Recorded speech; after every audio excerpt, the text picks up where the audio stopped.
Good morning. My name is Rick Burton. I'm the Marketing Director of Sustainability at GDF Suez. I'd like to welcome everyone to the GDF Suez Energy Sources webinar, Sustainability and Energy Efficiency, with Speaker Richie Pretty and Ben Ross. Richie Pretty is the Director of Sustainability and Technical Services for American Energy Solutions, and is the Vice President of Technical Services for American Energy Solutions. We will conclude the webinar with a question and answer session. All have been placed on mute to prevent any background noise. Please note that today's web conference is being recorded. With the audience in this webinar session, participants and energy buyers from small businesses all the way up to Fortune 100 companies. Additionally, many third-party consultants and brokers on the line with us today. We have over 200 participants join us this morning. Before we begin, I want to mention that throughout the presentation, we invite you to submit your questions. Presenter a question about the presentation using the WebEx console. Click on the Q&A panel icon. Click on it, you should see a Q&A window where you can add questions or comments. Select panelists from the Ask menu, type your question, and click the Send button, and your question will be in queue. We will address questions at the end of the program as time permits. Also, a copy of the recorded presentation will be sent to you after the webinar. If you experience any technical difficulty during today's event, please press *0 on your telephone keypad connected with an operator, or any technical issues or questions by using the chat panel at the bottom of the corner of your screen. For trolling WebEx, contact 1-866-229-339 and select 1 on your keypad for WebEx technical support. Okay, we will begin today's presentation, Sustainability and Energy Efficiency, with Speaker Richie Pretty. I'd like to turn today's program over to Richie Pretty. Rick, the floor is yours. Thank you, Rick. I want to thank Suez Energy for the opportunity to speak with you about this increasingly important issue, and to thank you all for joining us today. I've been in the energy business now for about 27 years in a variety of roles with both electric and natural gas utilities and retail electric providers, and with pretty prestigious consulting firms where I focus primarily on demand-side technologies. In my early days, I was a journalist, so I guess I had that worldview to some extent.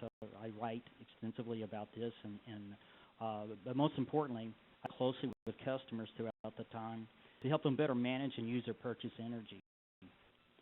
One of the people about sustainability, I find that they don't see the big picture. And that's largely because there's so much conflicting information. They simply don't have the time or the resources to keep close tabs on it. When people hear the word sustainability, they think climate change. And let's face it, that is a primary driver, but it's not the only driver.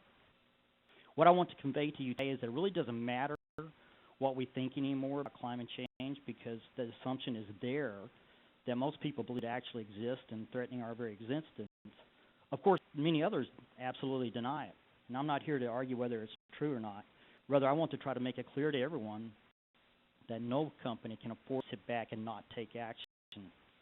But you will all understand by the end of this webinar that the world has entered a new era in energy.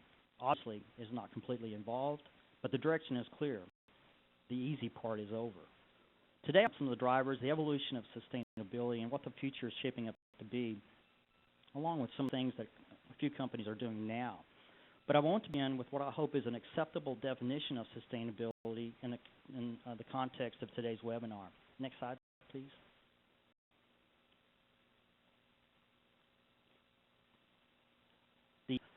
Just what is sustainability? A lot of people really don't have a good feel for it. It's a broad term, and it means different things to different people. In Europe, for instance, sustainability means climate change adaptation and mitigation.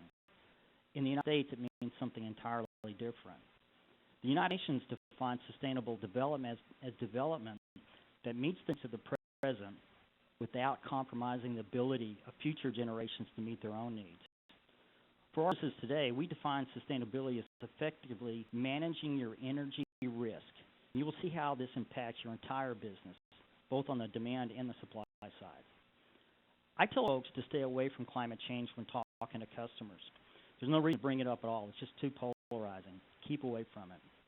What people do to know when they hear sustainability, they should think a few things.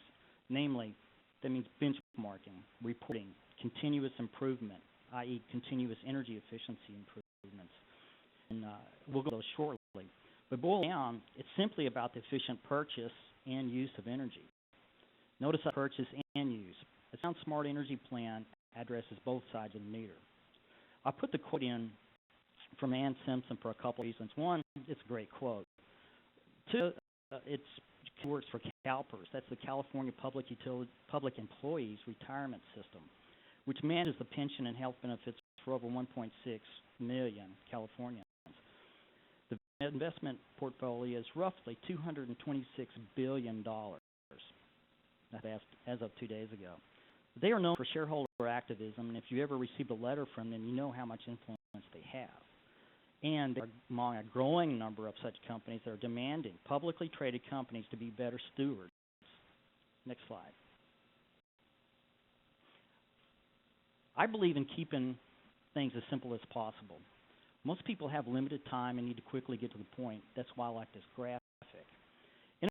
Sustainability in the context of today's discussion can easily be visualized by this graphic. Facility represented by the top line is the swings in usage. A lot of energy used during the peak periods of the day.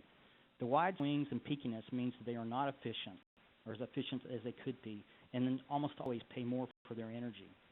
It is absolutely critical that they know how to purchase their energy, or they could find themselves spending a lot more money than they have to, regardless of if they do a number of things for energy efficiency. Facility, on the other hand, represented by the bottom line, is just the opposite. They have a relatively smooth profile, which is much more efficient than Facility A. Note that the smoother or flat load profile, the more efficient their operations are, resulting in lower energy use, fewer emissions, and lower cost. The question always becomes then, how do I get my facility there? And we'll get to that shortly. Next slide, please. So what are leading drivers of this emphasis on sustainability? Well, obviously, the dark cloud of climate change, whether real or imagined, is there, and it's the primary driver. But as I said earlier, it's not the only one.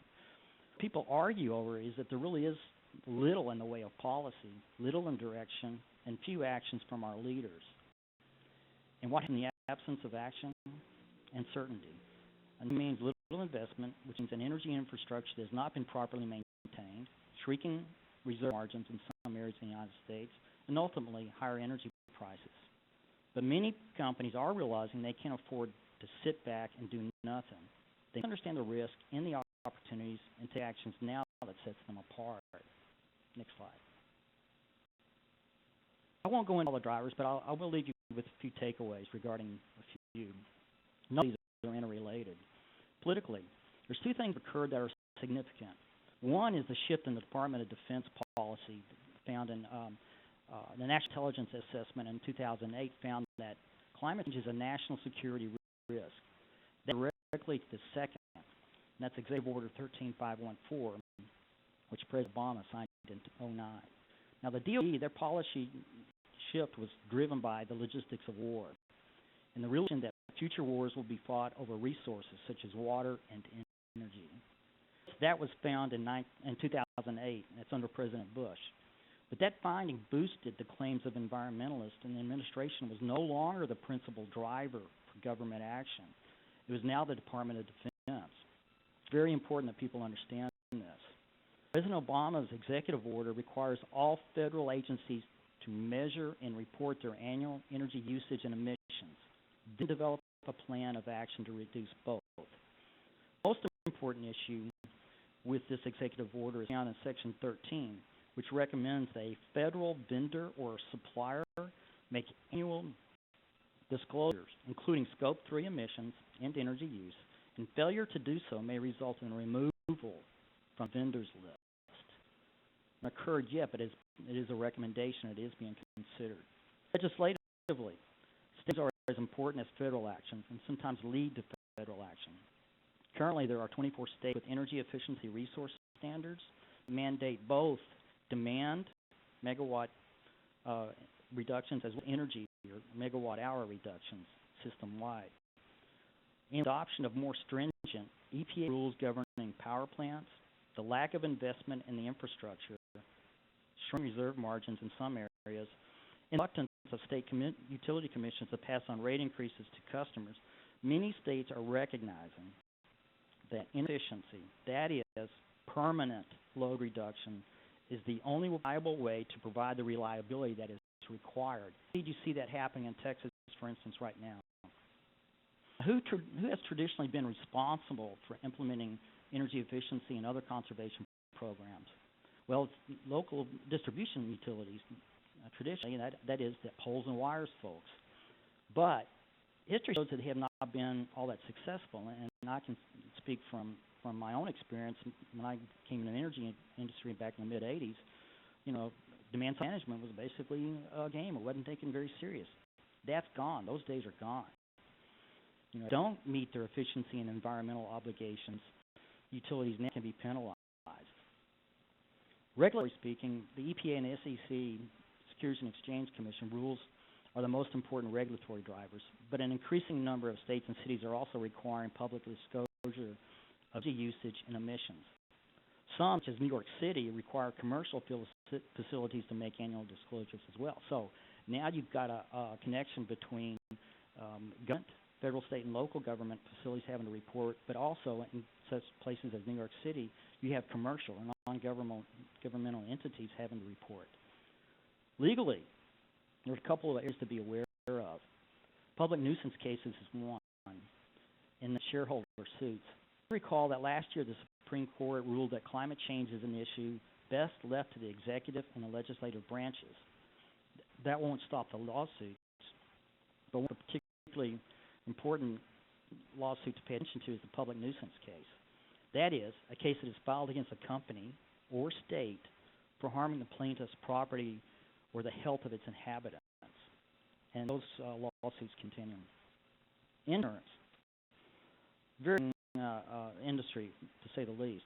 2011 was the worst year on record for the United States in the insurance industry. That industry keeps great records, but the records have only existed a little over 100 years, and they aren't complete. But these people have a tremendous amount of influence on regulations. I refer to Dr. Robert Hartwood a lot at the Insurance Information Institute. He has great information on this, and what better record keeper do we have apart from insurance companies? It's very important to pay attention to what these people are saying, because they do drive the adoption of energy codes and things like that. His prime conclusions were the frequency and severity of catastrophes seems to be increasing. In recent years, non-tropical thunderstorms and tornadoes have caused most insured damage, supplanting tropical storms and hurricanes. This was as of January of this year. He updates this, though, quarterly. His industry has the most exposure to climate change, and they are not sitting back. Financially, I would be remiss to mention the 2010 Securities and Exchange Guidance document on climate change. That document reiterated that existing regulations were enough to require all publicly traded companies in the United States to report in their financial statements all climate change-related risks and opportunities. Into that document, you'll see there are many references to materiality, indirect, and direct consequences of climate change. All are well defined, but the requirement is there. And considering that a C-level executive signs these documents and can be held accountable for inaccuracy, the need for accurate and auditable disclosure is clear.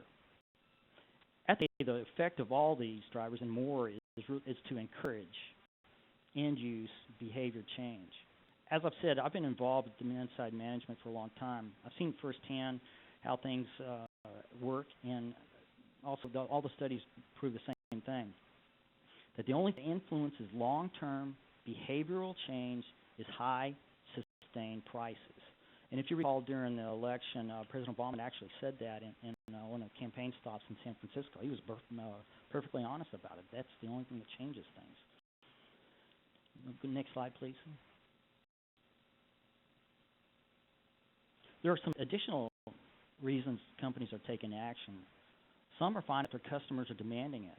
Some great studies are out now showing that actually customers are taking these things into account when they're deciding on who to purchase goods and services from.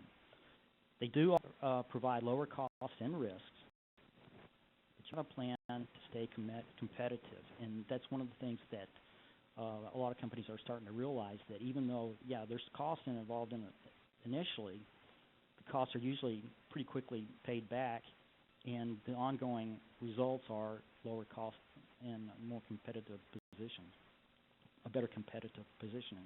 Our templates to this, and one of them is the new ISO 50001, which is a voluntary energy management standard, and all it does essentially is it results in a formalized energy plan. Not saying go out there and pay the money to become ISO 50001 certified, but the plans are that standard really is quite informative and can be easily replicated. PC, by the way, means the business case has been established. But there are barriers, such as it's not mandatory. A lot of people say, well, if it's not mandatory, why should I do anything? There's no way of becoming sustainability other than the first steps, energy efficiency. It does cost, like I said, at least initially, and some companies are reluctant to commit when there is no clear goal. And quickly, there are blinders, and what I mean by that, people are just tied up with all the other concerns of running companies, and they don't take the time or have the time to delve into what they must do. Now, I would like to point out there's some think that a new administration will stop this movement. It will not. These things are pretty well codified into regulations and in some laws. It would take far more than an administration to change administration to pull it back. Next slide, please. Where is it heading? I like to look at things, determine where they're heading by looking at how they've evolved. In my research, I went back and I found three distinct stages of the evolution of sustainability. The first one is most notable by the introduction of the Kyoto Protocol, which actually expires pretty soon. And it's really interesting to note that climate change didn't even become an issue until 1988, when former British Prime Minister Margaret Thatcher brought it up in a speech to the Royal Society. And she was really interesting because she actually has a degree in chemistry, and so she has a lot of credibility. Now, later she backed off and indicated not long ago that sustainability movement has been hijacked by a bunch of extremists. Maybe the case in some people's eyes, but in others, they're very normal, level-headed people.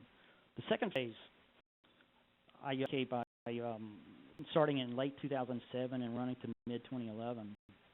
The most notable event there was the Intergovernmental Panel on Climate Change, IPCC, the fourth assessment, which was released in 2007. You'll recall how that report was dismissed by many because the errors in the actual manipulation of data.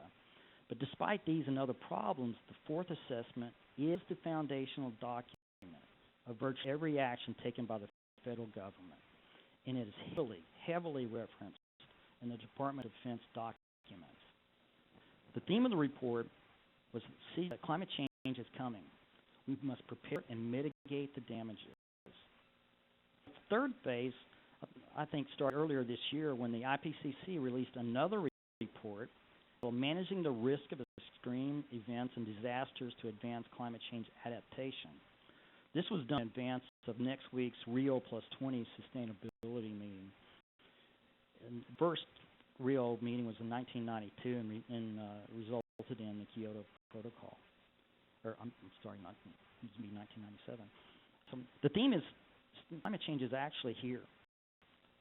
We must adapt and we must report. Following the release, you may have noticed thousands, literally thousands of news stories written about it, and more are appearing due to next week's meeting. It is, as a former journalist, it's quite telling to see how the emphasis has changed.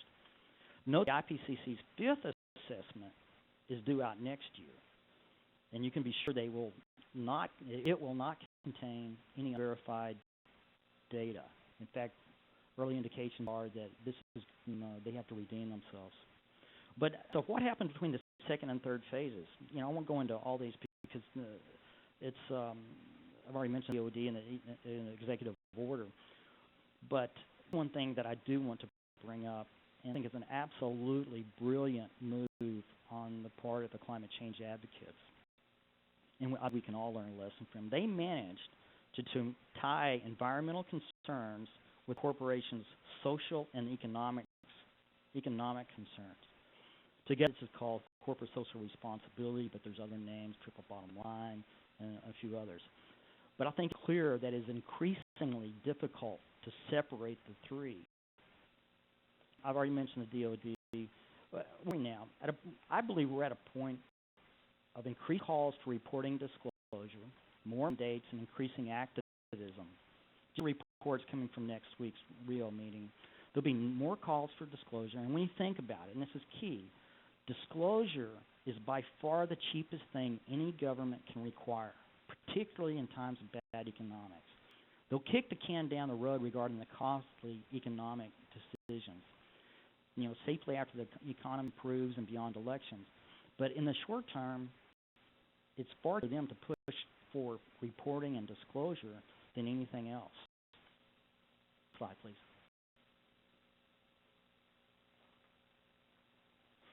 So what does the future look like? Well, nobody has a crystal ball, but we can see the writing on the wall. Smart energy management will be a requirement, and energy efficiency improvements will be the foundation. As I said earlier, it's a new energy era, one in which accurate reporting will be required. The takeaway here is that all reporting is founded upon energy usage. You can't determine your emissions without knowing your energy consumption. If who you are is determined by your consumption, the most important steps you can take are benchmarking your current usage and then determine a strategy to move forward. Brian will get into this in more detail briefly. Efficiency upgrades are the single most effective way to lower emissions. The side benefit includes lower energy costs, better competitive positioning, and public relations win. The key indicator of success is going to be how good your measurement and verification is. Therefore, I think we see a lot more push for more stringent protocols with full emphasis on measuring Scope 3 emissions, which, by the way, includes supply chain emissions, something that's supply chain reporting is really rapidly coming on. Another to take a look at is the Greenhouse Gas Protocol Corporate Value Chain Account Reporting Standard, which was released last October by the World Resources Institute. I encourage you all to take a look at this because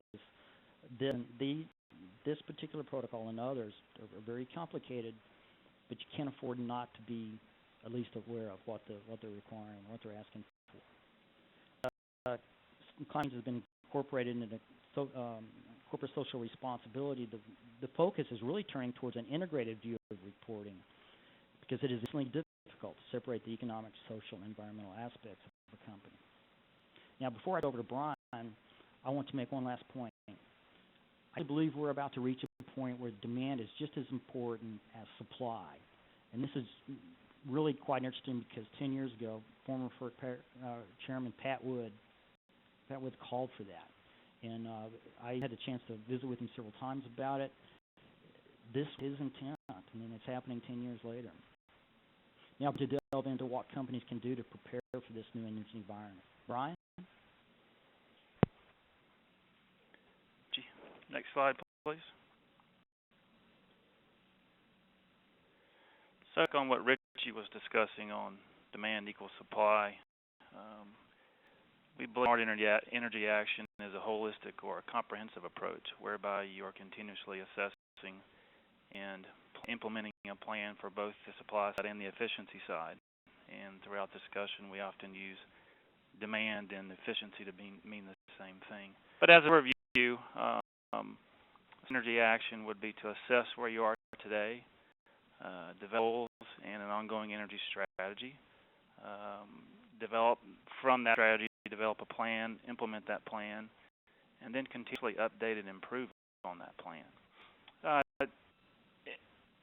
Just a little bit more into the details on the self-assessment side. What is your current state? It's like a financial statement. Take a snapshot of where you are, and again, that can be on the supply side and the demand side or the efficiency side. After you learn where you are today, fully document where you are today, develop energy strategy. Include components such as the goal of lowering your costs, reducing emissions, brand awareness where that is important to you, your company, or your clients? In other words, is that to your public relations in your industry? Do you need to satisfy mandates? A lot of those Richie discussed, whether they're mandates, perhaps international mandates in your corporation, mandates in your corporation, or maybe they're governmental mandates or industrial or mandates within your industries. From there, you develop an energy plan and then implement that plan with first-time and ongoing benchmarking of data. And again, that's relative to both the supply, how you energy, as well as the demand side, the efficiency side. Disclosure and reporting, and then again through implementation of the strategy, constant awareness of rate optimization and energy efficiency. And as I'm beginning, complete updating that plan, continually assessing where you are so that you can make wise decisions, informed decisions as to how you move into the future. The basic outline, but I will make the point, Richie referenced ISO 50001, and those of you that may have been brave enough to peruse that document at all, this outline is very similar to what is required to 50001. So if ISO, or if that ISO or is important to your organization, it might make sense to take a look at that document, and perhaps as you're assessing and further implementing your energy plan, it may make sense to do that in coordination with the 50001 guidelines. Next, green please. Dive further into the comprehensive or holistic approach, and this is really the basic concept of the services offered by American Energy specifically.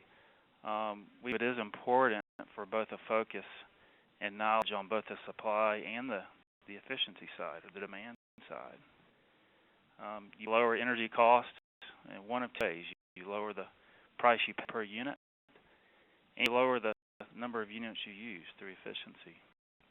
And it's important to focus on both, and they're so interrelated, particularly with respect to the data. At times it makes sense to focus on the supply side first, and by a simple example, if you're taking a look, and let's just say you're an organization that has 30 to 40 facilities across the U.S., and you're looking at different efficient projects and trying to prioritize those projects based on available capital. Oftentimes it makes a lot of sense to look at the supply side first and make sure you can lower the per unit as much as possible first. But it could be indeed that you take a project, let's just say a lighting project at facility A, and it's got a great payback in terms of simple payback. It's a 2-year project. There's an unknown opportunity, or there's an opportunity that you have not identified that may reduce your cost of that unit 10 to 20%. Well, that more than likely is going to materially impact the economics of that project. So again, with a low cost to even a no cost end, you may be able to lower that cost per unit to where you can maximize the use of that capital elsewhere in order of priority of your project. Now, I will say at minimum, as I kind of conclude at the bottom here, at minimum, the data that comes out of taking a look at the supply side is extremely useful as you approach the efficiency side of the coin, relative to how you prioritize projects, whether it's multiple projects within one plant, or multiple projects across the entire inventory of your facilities where you have multiple locations. Name, please. In the of the supply side, some call it audit. We call it a cost performance review. We do on the front end, or an initial review, as well as ongoing. And I say this is also in both regulated and deregulated. Across the country, I hear comment on this, and it really is on both sides. Some customers say I'm in all regulated. Some customers say I'm in all deregulated. And in both instances, people oftentimes think they don't really have a choice, or there's nothing I can do to lower my cost. And I argue that in both cases, in both regulated and deregulated markets, there are things you can do. particularly when you consider these supply reviews or the cost performance reviews can be done on all utilities, whether it's electricity, natural gas, water, wastewater, propane, fuel oil, whatever the services you utilize at your facilities. To the cost performance review itself, it starts with a very detailed compilation of energy data, energy bill data. Typically, we look back 12 months. Again, it's to paint that picture very similar to a financial statement.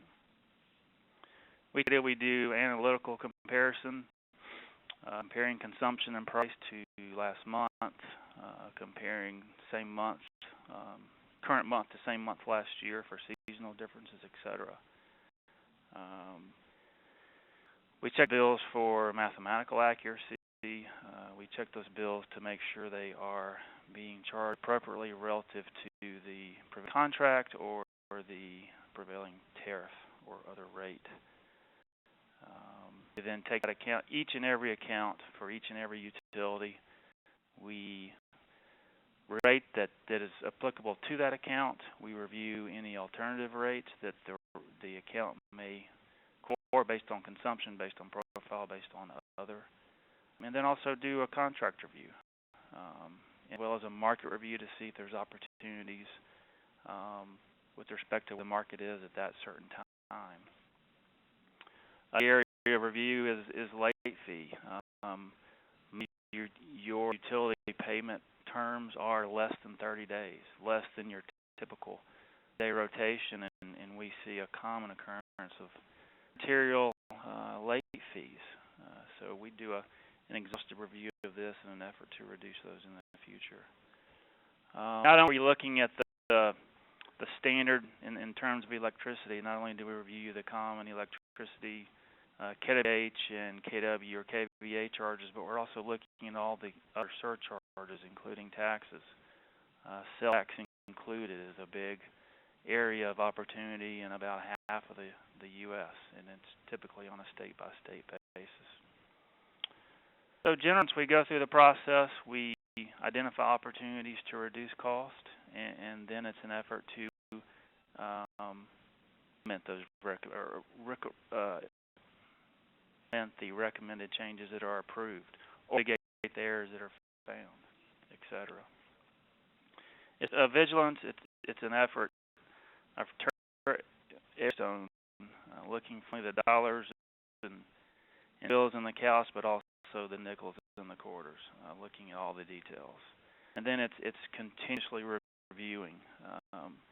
Range monthly, market, as we all know, the market changes constantly, so it's a constant effort of making sure you're paying the appropriate and the lowest rates possible. Again, minimum with respect to future planning for both the supply side and the efficiency side. At minimum, this process gives you a wealth of data to use in other areas of your business. Slide, please. In a couple minutes, discussing energy or efficiency incentives.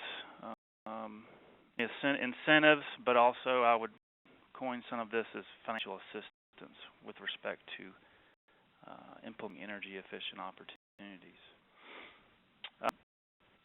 These incentives, or again, assistance, I'll use that interchangeably. They come in many forms, many types, and oftentimes it's regional.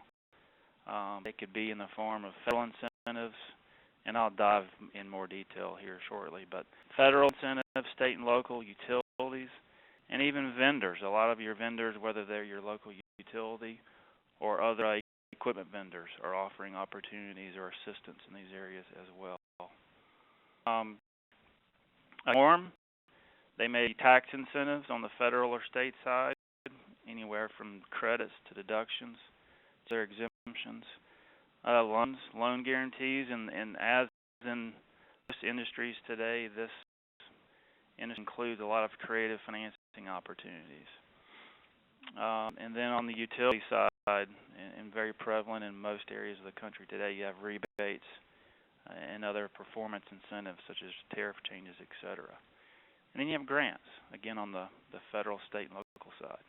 A lot of grant opportunities today. So, in simple terms, and this is a pretty simple concept, but these incentives and these other financial assistance opportunities are helping the U.S. consumer today, the larger energy consumers, get projects done, get efficiency projects done that otherwise would not get done. And it's most of the financial reviews that we see are done on simple paybacks or internal rates of return. And obviously, pushing a project from a 4-year to a 2.5-year payback, again, is getting a lot of projects done sooner than would not otherwise get done. An important benefit of these incentives, particularly, and I have found particularly on the tax side, is when you start talking tax credits, tax deductions, and material utility rebates, you engage more of your upper management. Your controller starts to get involved as they review projects, and you start to get more attention internally. So perhaps the facility manager who he has opportunities and access to capital, but is having a hard time getting it done internally. Again, the review of these incentives themselves offers more attention to the project, and again, in the end, I think effectively assistance in getting these projects in the ground. Next page, please. As far as a little more detail on the energy efficiency incentives, and again, assistance as well. Again, I divided it into federal, state, and local utilities and vendors. On the side, you have a array of both deductions and credits. We've had for a long time in the U.S. the general Section 179 business expense.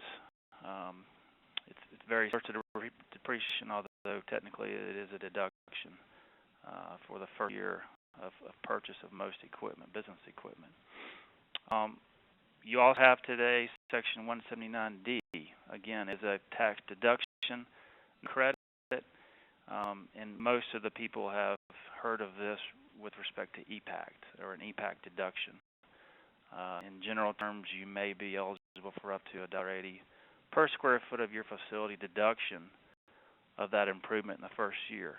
Now, effectively, that is accelerated depreciation because it does reduce the taxable basis of that asset. But it is, when you're talking about improvements that may be assets that go into the general plant or the general building nature of your facility, typically you would have depreciated that over 39 years. To bring forward and depreciate some or maybe even all of that project in the first year is a large tax incentive. You still have today very material energy tax credits, and most of these are centered around renewable energy. You have today 2 to 3 tax credit programs. Right now you still have bonus depreciation, so where Section 179D may not apply in a particular project, maybe the project there does not meet the ASHRAE thresholds, bonus depreciation may be an option.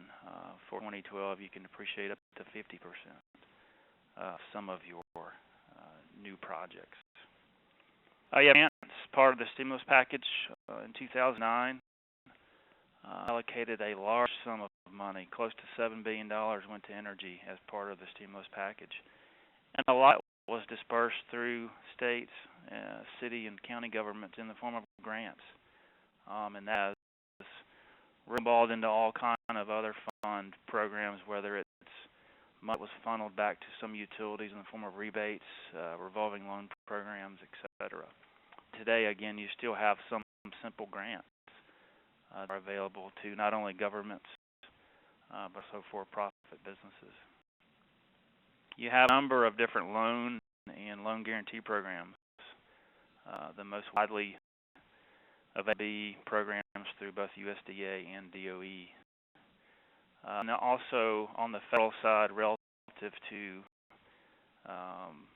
financing, you have tax-exempt interest financing opportunities through bond issues, etc. Most of these would be involved with larger projects, and tax-exempt nature of these projects would totally depend on the region and the project you're looking at.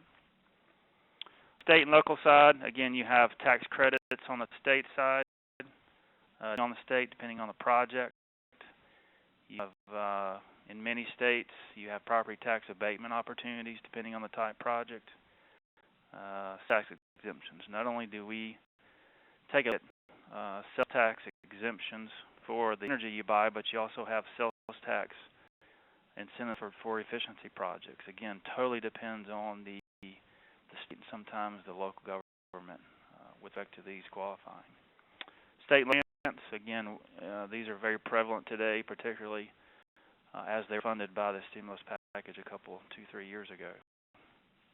Many state and local loan and loan guarantee programs. Again, from state programs, cities and counties have these programs as well as a big thing that oftentimes see underutilized will be regional planning commission or loan programs. Sometimes these programs, as well as the state programs, are down to 0% interest loan programs, and the payment terms or the term loan may be the life, as much as 10 years, or usually will match the payback of the project. So basically, these type scenarios will produce positive cash flow in the first month. Very good opportunities.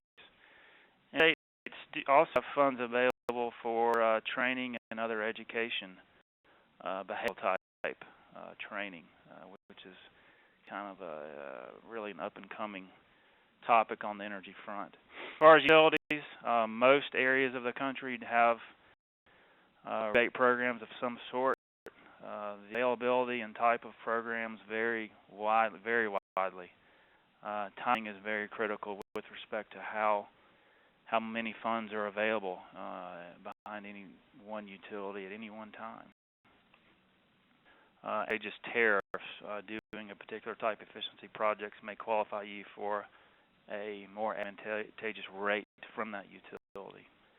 And then today you're seeing more and more on-bill financing where the utilities, they assisting you with rebates, you the customer, they're assisting you the customer with financing. A lot of times financing these projects through the energy bill itself.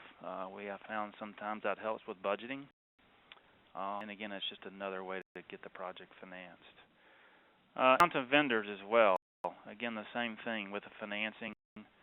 A lot of vendors today, a lot of equipment manufacturers and other suppliers are offering opportunities to finance, whether it's a lease. I've seen a wider operating as well as capital leases out there from vendors and other financing companies. And then the standard shared savings or performance contracting basis is another way to get a bigger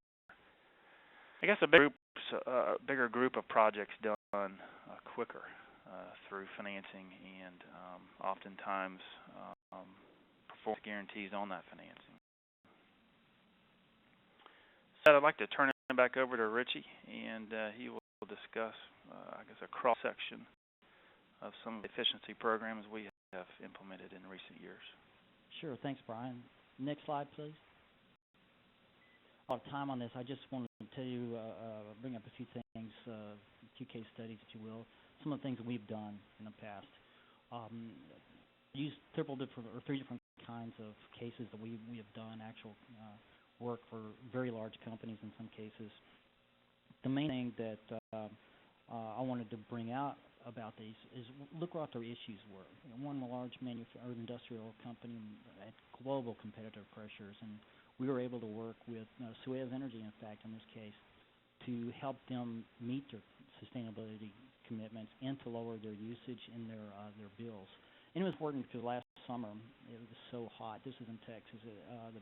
This helped lower the peak period, the peak demand charges for that customer, and actually helped the grid operator as well. The next two, the manufacturing commercial, the main thing there I want to bring out is just the fact that these two, and it's very common, had no central energy strategy, and we came there and help them become aware of how they use energy and what are the best ways to come up with a strategy that's going to help them on both the demand and the supply side. in the way at the bottom there, I think it's a great quote. Each dollar in savings often results in a $10 increase in property value. Wow, that was pretty incredible. Next slide. I just want to start by stating a couple of things here. One is, and the bullet points are self-explanatory. But in February, I attended the Association of Climate Change Officers meeting in Fort Lauderdale.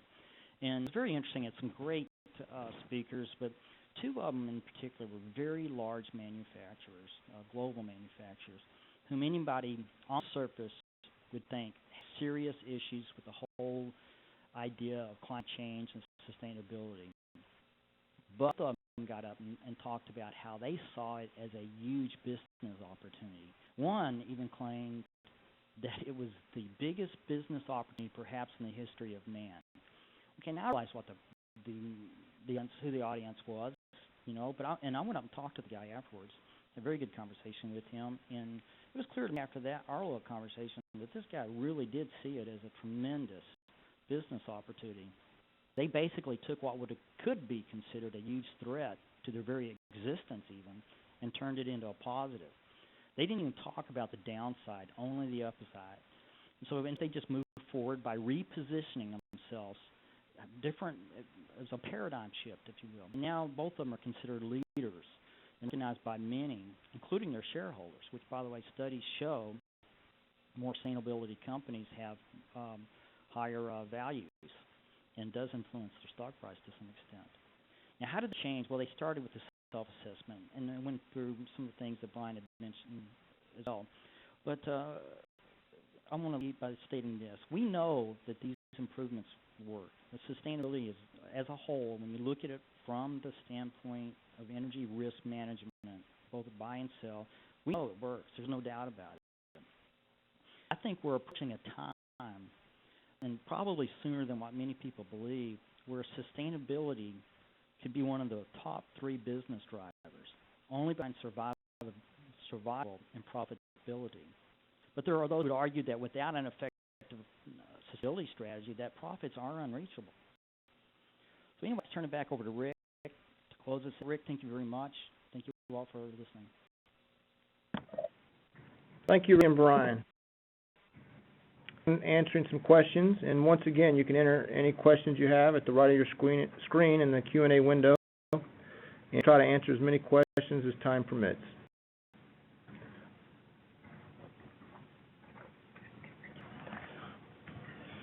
Here's one question that came in. In a facility audit, typically the area where most cost savings are found. I can handle that. One of our customers told me that when he first went into his facilities, and he had facilities all over the United States, he used to never look above his shoulders because his major energy-consuming equipment operated below his shoulders. I got thinking about it. No doubt there are lots of savings opportunities that can be found in the equipment, and realistically, he was right. It's usually lower to the ground. But then he wanted to tell me that he starts now by looking up. I asked him why. That my company, American Energy Solutions, had helped. We'd done, I think, 19 warehouse makeovers with higher energy efficient lighting, and he said that that had convinced him because he saw the bottom line impact, that he could significant savings from the lighting projects and other things that normally a lot of people would gloss over or just go halfway into. But he also brought up the rebates and the tax incentives that Brian spoke about.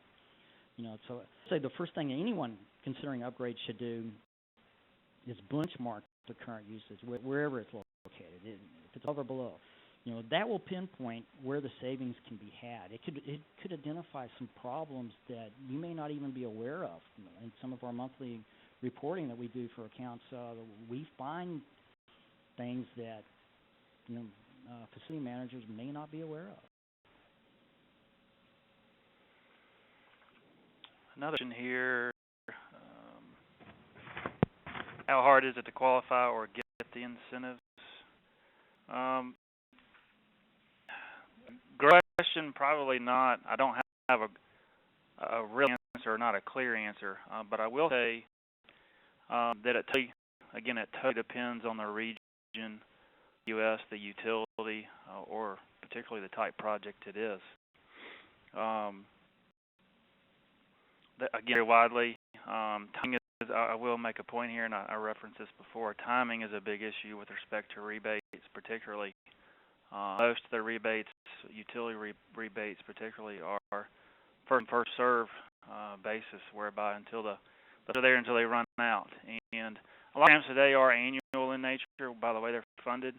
And then you also have some programs that are well funded one year and not funded the next. So again, timing is a big issue. Another thing I'll bring up there, and we deal with this a lot on the side with utilities, particularly where rebates and these are becoming more popular as there more and more focus in this area. So again, it becomes very competitive to get the rebate funds or even grant funds in some situations. But often I have heard lately that in talking with a client about, say, a lighting project, it's got great payback without a rebate.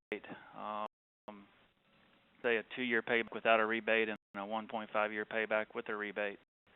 And let's just say, by way of example, the rebate itself is $40,000, and we don't think the rebates have run out, and we don't think the program will be refunded for another 6 to 8 months. The project has monthly savings of, let's just say, $15,000 to $20,000. It may make sense to go ahead and do that project because the difference between now and when that rebate program is refunded, you're going to save more money than the rebate itself.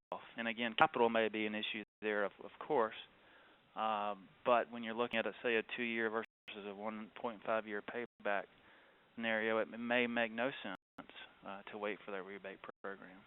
How hard it is to qualify or get them, it totally depends on the incentive you're looking at and the type project you're looking at. There's no question here that I think is very good. Other than leveraging usage volumes, what negotiating points could be used to get a lower rate when dealing with a regulated market or municipality? I actually have quite a bit of experience with munis and co-ops, and some of the projects that I had done, most of them were distributed generation. But the most important thing you can do is, hey, look at ways you can help them. Because if they generate some of their power or they don't generate any at all, they're paying pretty high prices for peak power. So if you can shift your usage or use demand response or distributed generation to lower your peaks, that helps them out quite a bit. Now, if they're under a full requirements contract from provider, you need to be aware of that and need to make them aware of it. But they cannot stop you from lowering your usage and your risk there. So, but anyway, point is that you can do things, and it's as important as when you use your energy as it is how much you use, and in some cases it's even more important. I think, Richie, to piggyback on that question too, sometimes in these regulated markets, the utilities, we hear it a lot that, I'm on a regulated rate, I don't have an option. Well, in most jurisdictions, and I'll take one in the Southeast, for example, that utility may have, over 100 rates in their tariff. Now, account wouldn't qualify for all 100 typically, but you may qualify for 3 or 4. And the difference is how you qualify between those 3 or 4 would depend on your load profile, et cetera. And how advantageous one is over the other would also depend on your load profile. And the Richie references maybe if it's material enough, you have the ability to change that profile through your consumption method to use that energy. So again, there are options even in the heavily regulated markets. We're running out of time. I just want to bring up this other question. Collecting utility data globally outside the U.S. and Canada has been difficult. Any bill pay processing, data collection process, or vendors you recommend? Actually, that's something we have an extensive amount of experience, particularly in the United States and Mexico and Canada, and we're reaching out to some other areas too, so feel free to give us a call. Sure. One you mentioned there are big opportunities upon review of taxes and other surcharges. housing opportunity is really there since utilities are governed by the PUC. A quick point there that a lot of the charges that are assessed to the customer on these bills are pass-through taxes and other surcharges from the state and local governments. Probably you're talking sales tax, other forms of utility taxes, excise taxes. And again, some of these may be governed by the PUC, but most of these type taxes are not, and it falls back on state law. A lot of the times it falls back on other environmental laws, good laws, things such as that. Again, the state does not offer these opportunities, but there are many states that do. And again, it varies widely depending on state, and even sometimes state or city and county government rules.